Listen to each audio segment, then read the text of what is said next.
Prime Minister Awas Yojana PMAY gi makhada yum sananaba beneficiaries oina yauraba Moirang City Block ki makhada Wangu Terakong Gram Panchayat ki Ward number 2 digi beneficiary Ahumgi yumsa sel Masa Khangdana bank digi Louthoklamle mari lenaba singna athubada mideng changbiyu haina beneficiary singna phongdorakli Wangu Naudang Khongda ngasi pangthokiba paugi mifam amada Wangu Naudang Khong Ward number 2 digi yumsa loan fauraba beneficiary Amom Dilip Kumarna Phongdokrakibada yum sanabani haiduna Wangu Terakong Gram Panchayat ki Ward number 2 gi member yauna mari lenaba official singna yumda laklaga photo fawbanam ki adubu makoida hanglubada asengba achumba amata hairaktre Lista yenglubadadi ming yauramle atopa yauminaba singidi yum saba fawba loinakre office chatuna amukka hanglubadasu ming yauramki Laibak tibadi first phase amadi second phase ki Senpham Beneficiary Khangdana Louthoklamle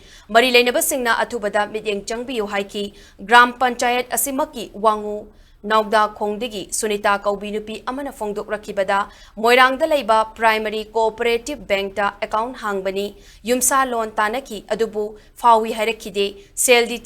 Changlaki Isak Khangdana Anirak Thokna account ki sel Louthokre account de yauba gas ki subsidy ki Senpham fawba Louthokpikre mari leinaba singna yengsinbiyu haiki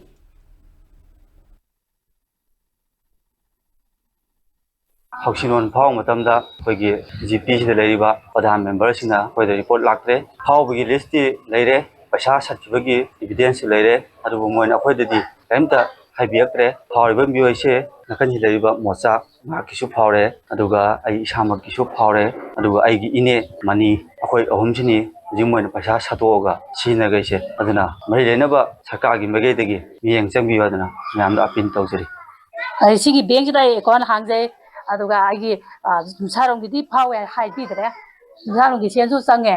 anirak sat kare dadi gas ki gari ki kara gi su sange ado paisa kham dabida Louthokri singse mamari lena bana jinbiu